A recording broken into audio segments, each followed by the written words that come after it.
This video is to show how I put together this beautiful floor vase.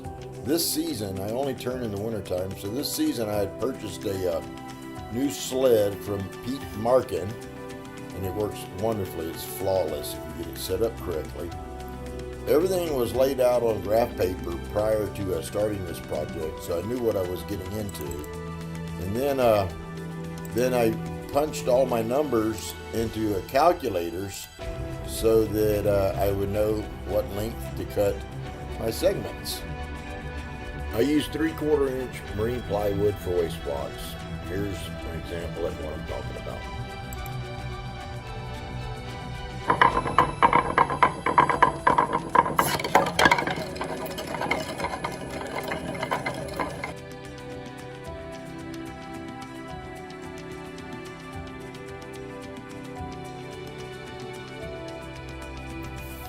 Well, now that I've got the waste block built, we're going to start setting up to cut all the pieces for the feature ring. Feature ring consists of somewhere around 960 individual pieces. I make each ring separately, and there's 48 segments per ring throughout this entire vessel.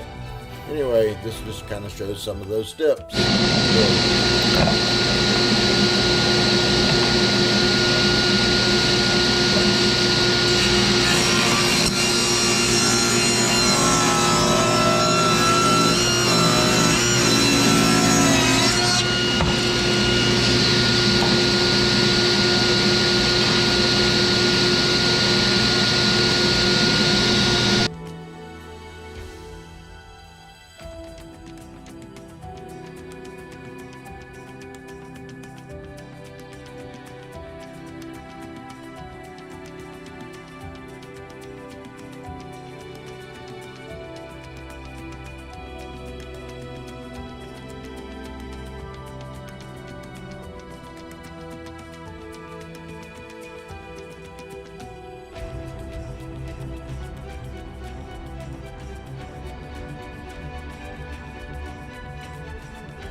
Here's the method I use for gluing together my 1/4 inch rings, regardless if they're 5 inches in diameter or 14 inches in diameter.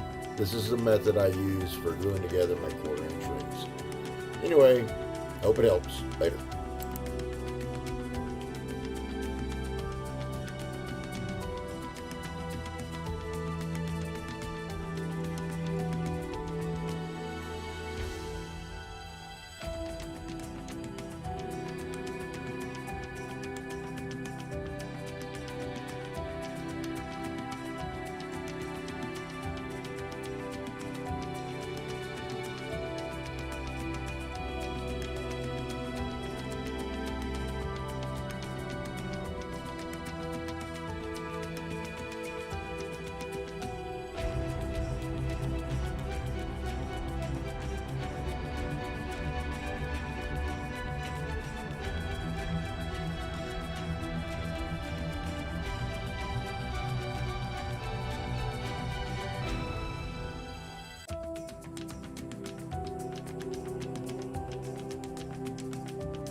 Once I have the feature rings glued together, I transfer the wax paper, feature ring, and all to another section of the workbench, and I apply a melamine sheet to it, 3/4 melamine sheet to it, and then I apply weight on top of those on top of the rings to keep them flat while they dry. Anyway.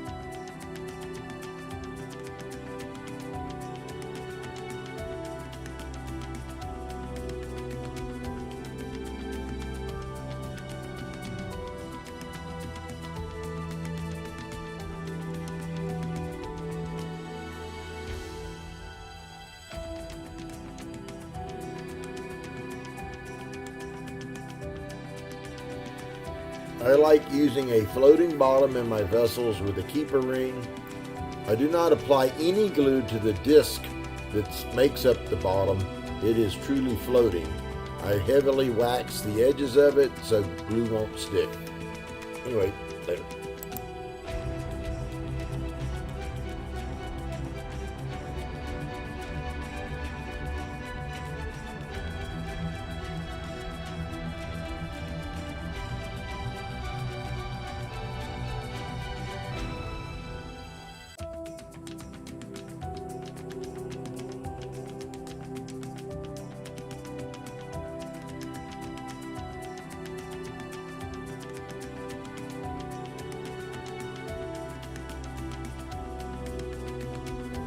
Here I am creating the keeper ring for the floating bottom.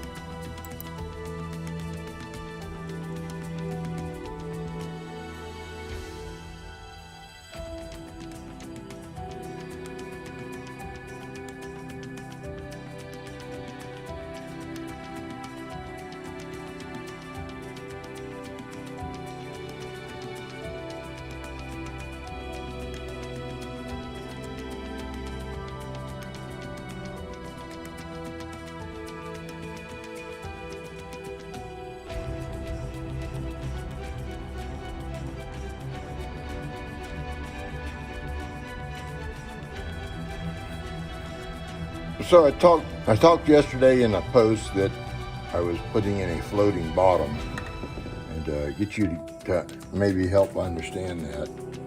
That disc, that walnut disc that's in there, is not glued in place, and there's a certain amount of room around the edge of it that will allow for expansion and contraction with the summer and winter seasons and humidity, which would it should prevent, it's a preventative measure to keep the base of the unit from splitting open the rings. I know there's some people who put solid bases on items, and if it needs to be a totally enclosed vessel like an urn, I use a small solid base. But I learned this a while back, and I've used it pretty much exclusively ever since. So now I'll sand this edge down, or this keeper ring down to it's flush, and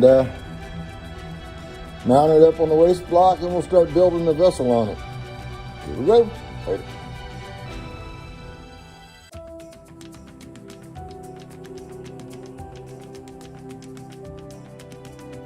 So now that the floating bottom is built, we can go ahead and mount it on the waste block, and then we can continue on with building the rest of the rings for the lower part of the vessel.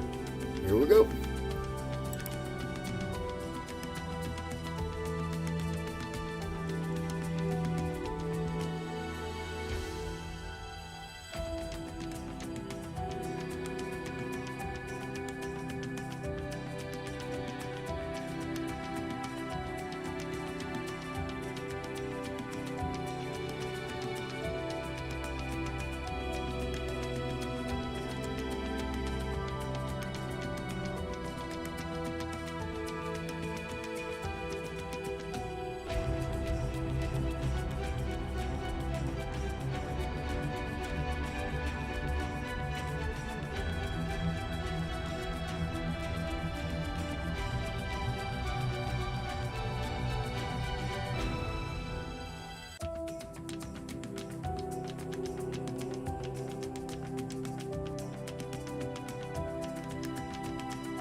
5 rings glued on.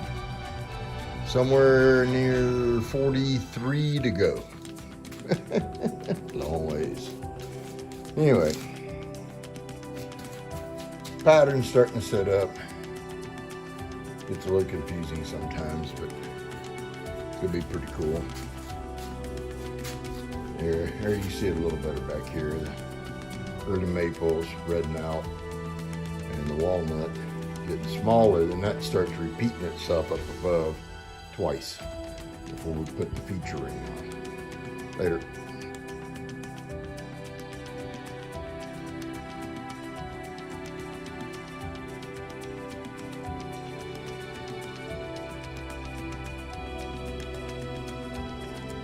So as you can see, I glue three rings on, then I turn around and I turn the inside of 3 rings. I do this till I get about 9.5 to 10 inches of length, and then I turn the outside.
Gonna turn out pretty nice. It's just turned, no sanding on it yet. We'll glue on another ring here and continue on.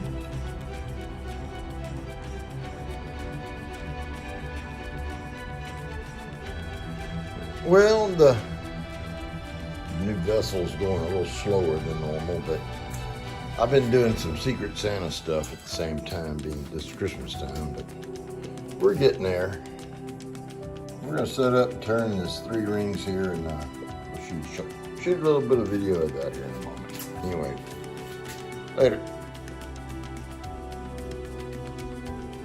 Well, there's the inside of the first 7 rings. Well, 8 rings. 8 rings. That 1/4 inch ring right there was an add-on, so 8 rings. So from the original count of the 7, I've added some other 1/4 inch rings, but there was 48 total rings. I added a few more 1/4 inch rings, but roughly there's about 40 more rings to go. So we'll most probably add 3 more rings and turn the inside of that. Then I'll turn around and put a cone inside of it and turn the outside so I can get my steady rest out there. I'm starting to get some vibration. The distance from the face plate to here is getting a little long. And anyway, I've got 1 more ring built.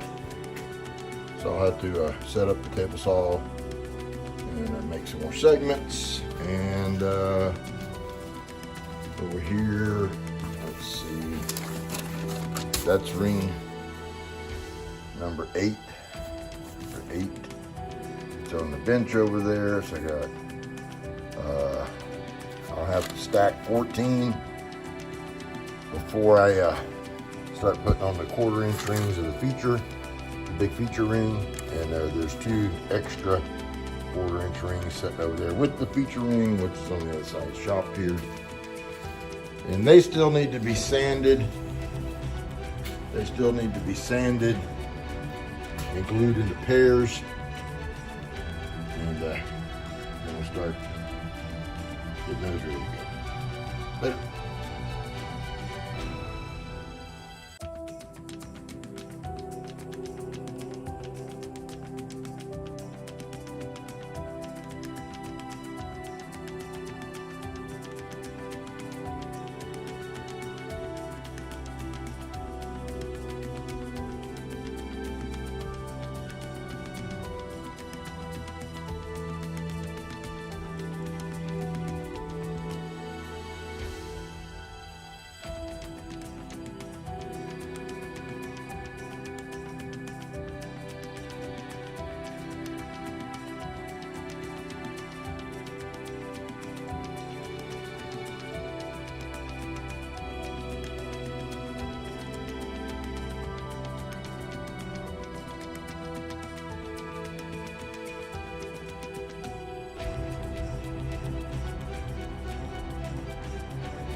So we've got 10, the inside of 10 turned out of the first 14. And we'll build and glue on, sand down and glue on those. And then I most probably will take a cone and bring the tailstock up and turn the outside out to about number 14, and then come around, put the center rest on the rest on it, the steady rest on it, turn the outside, and then turn the inside of those, and then we'll start building up and turning the inside of the feature ring. We'll put that feature ring on. Then I basically have another 14 of the same pattern to build on there after that to get to the top. And the top will be a different shape than the base, so it will curve inward from the top of the feature ring right there, starting with a ring 35, and then going up to ring 48. Anyway, we're getting there. Better.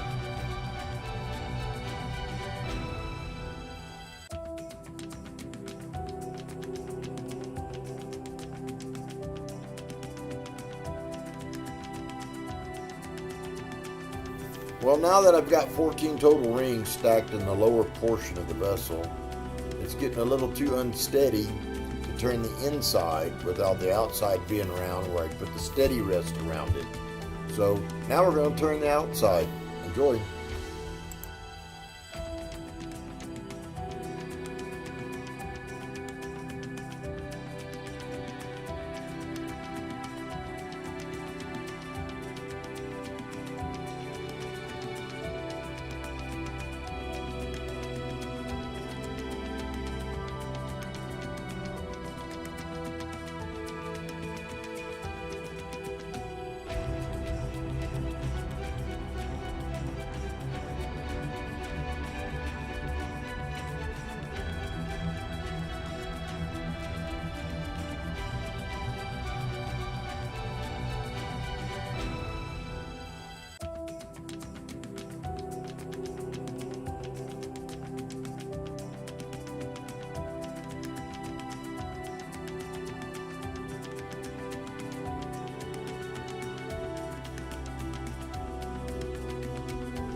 Well, there's a bunch of glitter, boys and girls.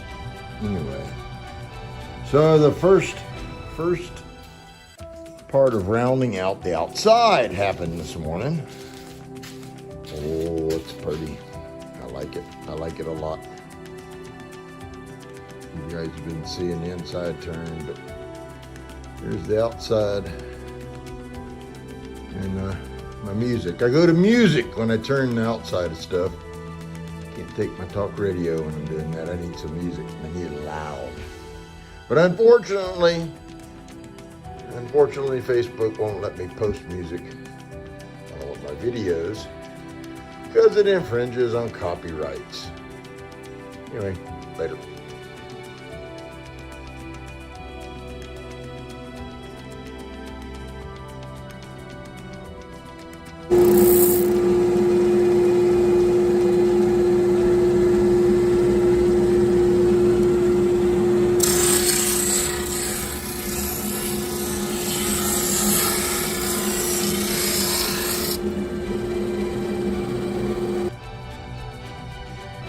After sanding the 1/4-inch feature rings flat, I glue them into pairs before gluing them onto the vessel.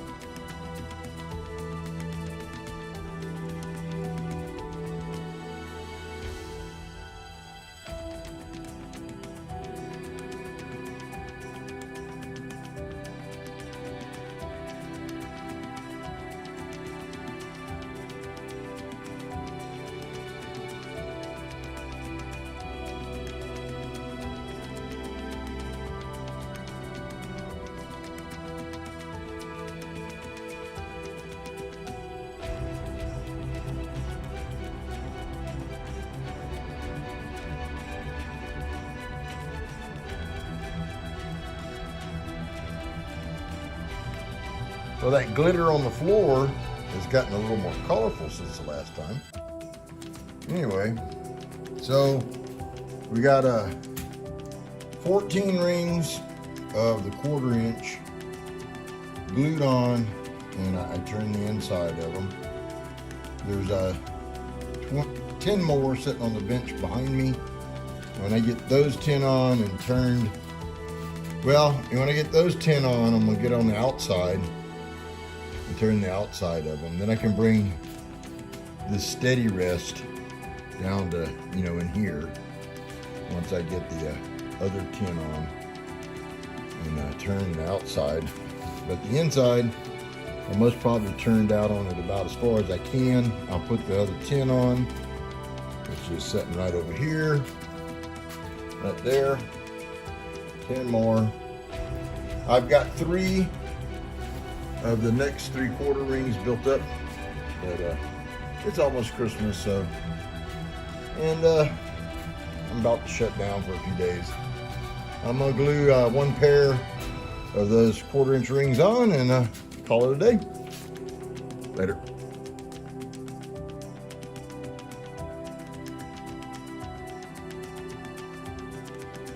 Now that I've got the feature ring completely glued on, we're going to slide that cone up into it with the tailstock, turn it round.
colorful glitter on the floor. Well, the feature ring is complete. The outside and inside of it are turned. The outside is sanded down to, I think it's about 320. We'll go all the way to 1,000 with it before applying a sanding sealer. But it come out pretty good. There's a few of the rings that didn't really glue up as tight as I'd like. But anyway, you know, it's a small gap. You really won't notice it once it's said and done with. But it's coming out pretty well. So we have 5 more rings to make, or 9 more rings to make. Got 5 made over there. That will complete the top section. So there's so I'm building this pattern again up here into the top, but the whole thing's going to change shape. So the bottom bowed outward, the top is going to concave and bow inward and finish out with a slight flare at the top. All right, later.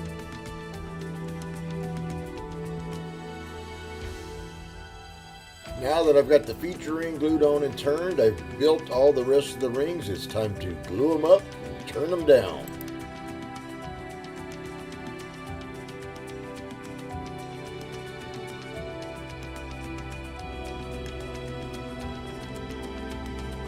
Today we're going to be turning the inside of the first 3 rings, well, the first 3 rings on the upper portion, upper third I'll call it. So I have to start setting this angle up right here on the inside and blending it in with the straight sides, straight walls of the feature ring. We'll be sliding that cone up into it, into the opening there, and steadying it while I put the steady rest around it. And then I'll turn the inside of this. It's a pretty fast angle setup. Basically, I'll just be taking off the corners of those pieces. Anyway, it should come out well. And then I'll stack, I don't know, another 3 out and do the inside again, then stack a couple more out, then maybe finally start setting up the outside curvature on it. It's gonna, as you can see in the drawing there, in this drawing going through here, it's gonna have a concaved effect on the upper portion and flare back out at the top. Anyway, later.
Okay, so here it is turned. The angle set up. Let's see, I think that's somewhere around, oh, the inside diameter is most probably about 13 3/4. The outside diameter is supposed to end up at about 14 1/2, something like that. So 14 to 13 3/4 inside. And I'm setting up an angle, start closing it down. And we'll try to add 3 more of those rings to it. The outside here will be like 8 1/2 before it goes straight or curves. It'll be like convex in that. And then we'll top it off with this walnut. But we'll try to get these 3 on today. Here, turn the inside of them tomorrow. Anyway, later.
Turn the inside of the last 3 rings that I glued on Monday. And I'm really happy with the way it's all turning out. I will glue 3 more rings on today, and then I'll set up and turn the curvature of this section on the outside. It's getting pretty long, especially by the time I get the next 3 rings glued on. Getting real close to being finished. Later.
So the last few days I've just been doing other things, but I don't know, I think it's Saturday or so I finished turning it.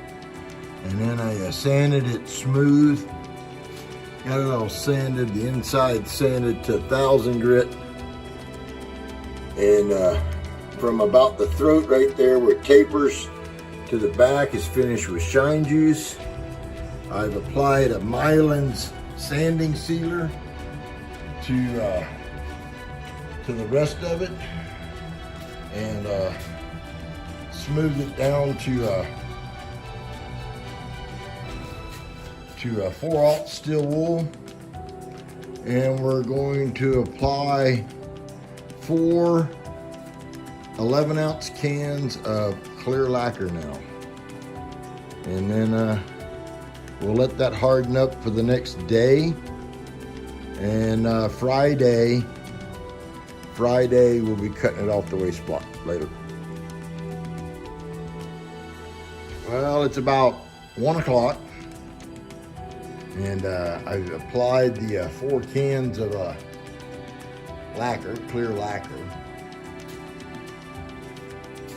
I've got it pretty well distributed. It's dry to the touch, come out nice and glossy. It didn't quite get the wet appearance I was hoping for, but I think I want to take some 4/0 steel wool and buff it just a little bit when it's hardened in a couple days. Let's see, Friday morning, before I cut it off the waste block, we'll buff it out with that 4/0 steel wool. It'll have 24 hours and change to harden up nicely, finish curing. And yeah, I think it'd be pretty cool. If I decide to do a lacquer finish much after this, I'm gonna set myself up a little spray booth on the back side here of the lathe and exhaust it with the fan on the dust collector. I had set myself up a vent hood exhaust in one window and opened the other window and had cross ventilation in here while I was spraying it. And it pulled it out, but I could do better later. So I've got the finish all on. I've buffed it up with steel wool, 4/0 steel wool, and waxed it up with Howard citrus wax. Time to cut it off the waste block.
"48 segments per ring, 2,641 segments total.